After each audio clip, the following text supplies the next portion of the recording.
नमस्कार। न्यूज़ डंका में आप सभी का स्वागत है। मैं महेश विचारे। दोस्तों, पूरे देश भर में लव जिहाद के बहुत सारे मामले सामने आते हुए नज़र आ रहे हैं। अभी हाल ही में महाराष्ट्र के जो उप मुख्यमंत्री हैं और होम मिनिस्टर भी हैं देवेंद्र फडणवीस, इन्होंने कहा कि लगभग 1 लाख ऐसे मामले जो है वो सामने आए हैं लव जिहाद के।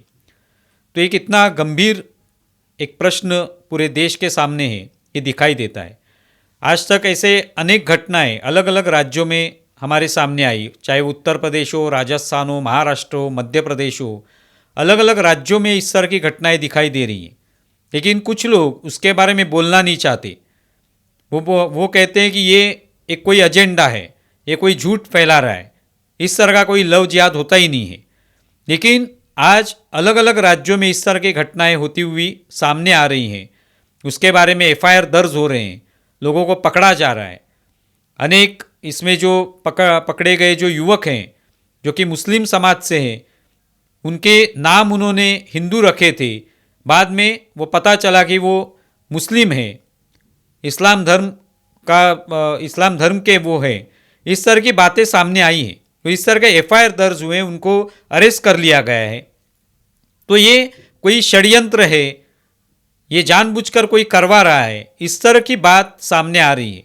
और अभी तो ये उत्तर प्रदेश का एक मामला सामने आया, जिसमें बरेली के जो सत्र न्यायालय है, वहाँ के न्यायाधीश रवि कुमार दिवाकर, इन्होंने तो स्पष्ट रूप से कहा कि ये पूरे देश भर में एक कोई षड्यंत्र रचने की कोशिश है।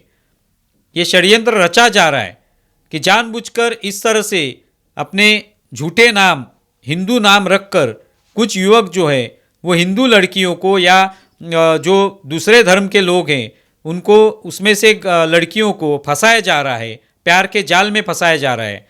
उनसे शादी करने के बाद उनका धर्म परिवर्तन करने के लिए उन पर ज़बरदस्ती की जा रही है, उनको मजबूर किया जा रहा है। इस तरह की बात खुद न्यायाधीश ने कही। उन्होंने ये समस्या बताई कि क्या यहाँ पे पाकिस्तान या बांग्लादेश जैसे हालात करने की किसी की कोशिश है, ये सवाल उन्होंने उपस्थित किया है। तो इसके लिए एक तरफ से ये इस तरह की घटनाएं जो सामने आ रही हैं, उससे समाज में एक भेद जो है वो तैयार हो सकता है। सामाजिक जो सौहार्द है वो कहीं पे उस पर एक असर हो सकता है बुरा, ये न्यायालय ने वहाँ पे कहा है। तो पहली बार ये ऐसा हुआ है कि कोई न्यायालय जो है उसने ये लव जिहाद का मामला जो है उस पर एक बात कही है, एक टिप्पणी की है। वो न्यायालय ने सिर्फ ये मामला जो घटा था, उत्तर प्रदेश में ये घटना हुई थी, उसके बारे में जो सवाल उपस्थित किए, लेकिन लव जिहाद ये जो शब्द है या ये शब्द प्रयोग जो है वो भी न्यायालय ने किया है। तो पहली बार ये ऐसे हुआ है कि न्यायालय को भी ये समस्या जो है ये पता चली है, इसकी गंभीरता उनको पता चली है। तो ये 2023 का मामला है, जिसमें एक लड़का जिसने खुद का नाम आनंद रखा था, वो एक कंप्यूटर के क्लासेस में जाया करता था। वहाँ पे एक लड़की, हिंदू लड़की जो है वो भी उस क्लास में जाया करती थी। तो इन दोनों में प्यार हुआ और बाद में उन्होंने शादी करने का फैसला किया। तो किसी मंदिर में जाके उन्होंने हार पहना दिए और उसने फिर सिंदूर जो है उसकी मांग में भरा और हो गई शादी। शादी होने के बाद उनके शारीरिक संबंध प्रस्थापित हुए और बाद में वो प्रेग्नेंट भी हुई। जब उसको बाद में पता चला कि ये आनंद नहीं है, घर जाने के बाद जब वो पता चला कि ये आनंद नहीं है, तो ये कोई मुस्लिम युवक है, उसने नाम अपना झूठा बताया था, लेकिन वो शायद घर से भाग के उसने शादी की होगी। बाद में जब घर जाना भी उसको मुश्किल है, उसके खुद के घर जाना मुश्किल है, तो फिर इनके साथ ही निभाना पड़ा। और फिर उसको मारपीट होती थी, उसको वो प्रेग्नेंट रही तो उसका बच्चा भी गिराया गया। ये सब होने के बाद अभी ये मामला सामने आया है कि इस तरह से उस पर अत्याचार हुए, इस तरह से उसको झूठ बताया गया, नाम झूठ बताया गया और उसका धर्म परिवर्तन करने की कोशिश की गई। तो इसके बाद ये पूरा मामला जो है कोर्ट में गया और तभी कोर्ट ने, न्यायाधीश ने इसके बारे में अपनी टिप्पणी दी, अपनी राय रखी है। ये जो सवाल कितना गंभीर हो चला है पूरे देश भर में, इसके बारे में कहा। तो अभी ये लव जिहाद जो है ये होता ही नहीं है, लव जिहाद नाम की कोई चीज़ ही नहीं है।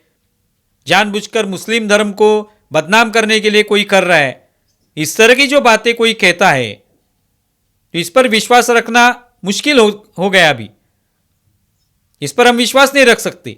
लव जिहाद की घटनाएं घटती हैं और ये घट रही है, इसके बारे में लोगों ने अभी बताना शुरू किया। आज इतने बड़ी संख्या में अगर लोग एफआईआर दर्ज कर रहे हैं या पुलिस स्टेशन में जा रहे हैं इसके बारे में, इसका मतलब ये है कि लोगों के पास ये हो रहा है, इसकी पूरी जानकारी है, लोगों के साथ ये घट रहा है। और इसके वजह से ही जब फडणवीस कहते कि 1 लाख ऐसे केसेस हैं, तो इसका मतलब है कि इतने केसेस जो है वो आज है समाज में, अलग अलग राज्यों में और भी केसेस होंगे। तो इसके लिए सभी लोगों ने सावधानता बरतनी आवश्यक है। न्यायाधीश ने यह भी कहा है कि कुछ ऐसे अराजक तत्व हैं समाज में जो कि शायद बाहर से उनको कोई पैसा उपलब्ध करा रहा है ये करवाने के लिए कि आप इस तरह से सख्ती से धर्मांतरण करवाइए, प्यार के जाल में फंसाइए किसी को, हिंदू लड़कियों को, और धर्मांतरण करवाइए, ज़्यादा से ज़्यादा संख्या में होना चाहिए।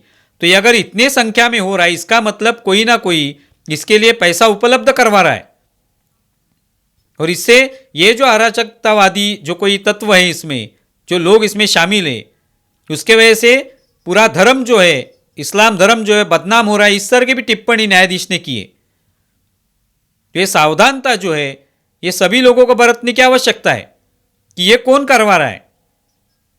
हिंदू समाज को भी इससे सावधानता बरतनी आवश्यक है कि इस तरह से कोई उनको फंसा रहा है या नहीं फंसा रहा है, क्या हो रहा है, उनके आसपास क्या घट रहा है। अपने बच्चों पर ध्यान रखना भी आवश्यक बन गया है। और ये जब कोर्ट इस तरह की समस्या के बारे में गंभीरता से विचार करने की बात करता है तो निश्चित तौर पे पूरे समाज ने इसके बारे में गंभीरता से विचार करना आवश्यक है। ना कि सिर्फ हिंदू समाज ने, मुस्लिम समाज ने भी, इसमें से भी जो भी समाज सुधारना करने वाले लोग होंगे उन्होंने भी इसके बारे में बोलना चाहिए, गंभीरता से बोलना चाहिए।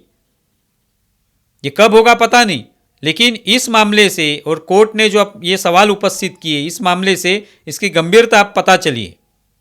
आप इसके बारे में क्या सोचते हैं ज़रूर बताएं। हमारा ये वीडियो ज़्यादा से ज़्यादा शेयर करें और हमारा यूट्यूब चैनल सब्सक्राइब करें। धन्यवाद।